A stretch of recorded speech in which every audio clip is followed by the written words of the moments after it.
Mesures nécessaires à cet effet. Emprunter le tronçon routier à destination du Cap Santa Clara dans la province de l'Estuaire est un véritable calvaire. En cette saison de pluie, c'est encore plus difficile vu le piteux état de la route. 2 touristes de notre rédaction y ont cru. Pierre Claver et la Guilain Cabral les mamies. La route du Cap Santa Clara se retrouve aujourd'hui en piteux état, surtout en cette saison de pluie.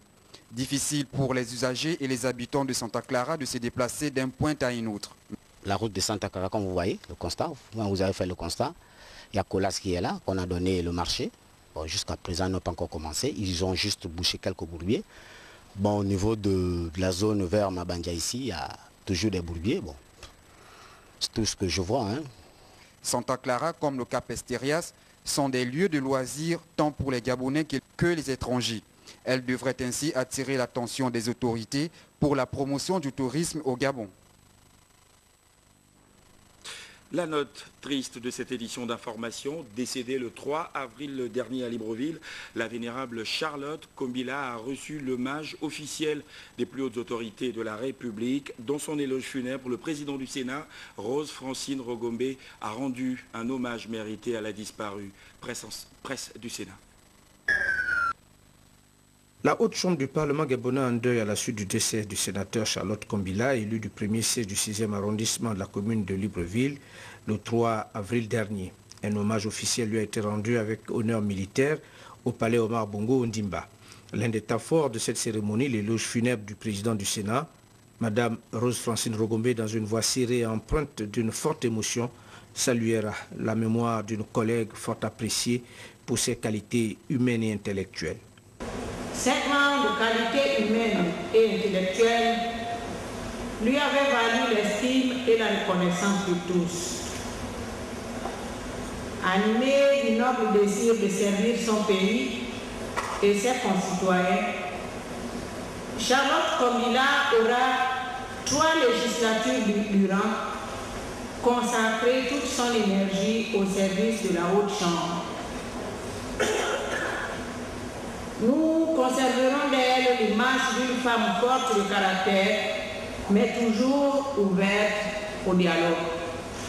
Pour vous, que nous pleurons tous, reposez en paix. Le juste, a dit l'Écriture, ne meurt pas tout entier. Il laisse derrière lui la trace de ses vertus. La sonnerie aux morts va rappeler à l'assistance la marque de respect envers la disparue, envers sa mémoire qui était honorée.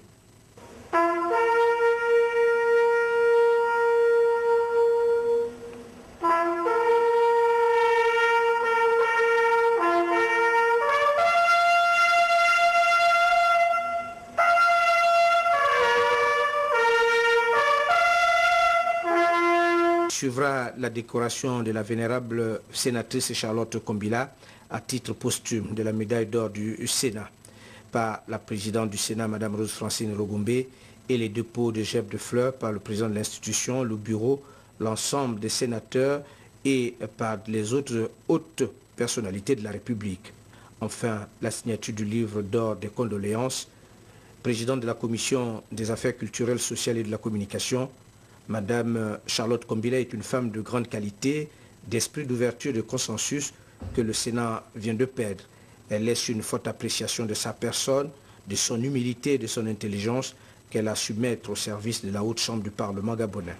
Née le 21 novembre 1948 à Tibanga, dans la province de la Nianga, la vénérable Charlotte Kombila, née Masunga, était sénateur du premier siège du 6e arrondissement de la commune de Libreville depuis 1996.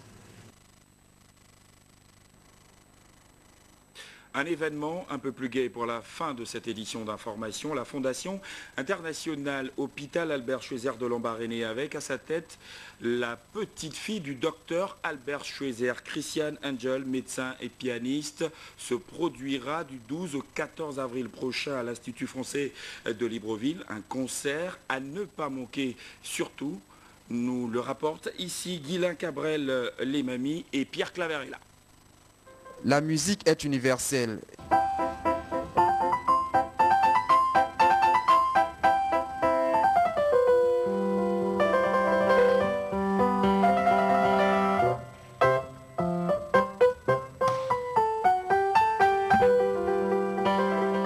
Et c'est pour exprimer sa reconnaissance à son grand-père, Albert Schweitzer, que Christiane Angel, médecin pianiste, est en terre gabonaise. J'ai déjà donné quelques concerts en Suisse et j'ai apporté une bonne somme pour la maternité. J'espère que je pourrai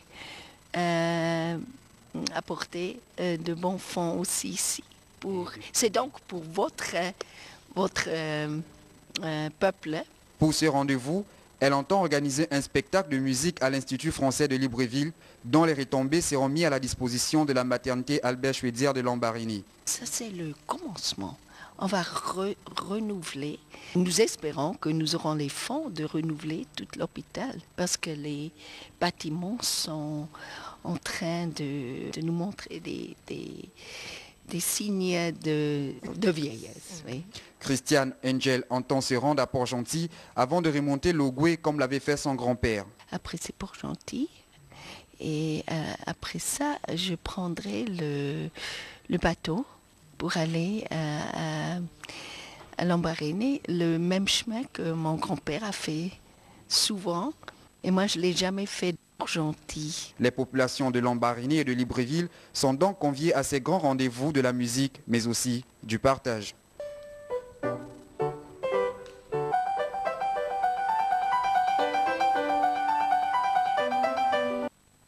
Voilà qui vient mettre un terme à cette édition d'information. Merci à vous de l'avoir suivi.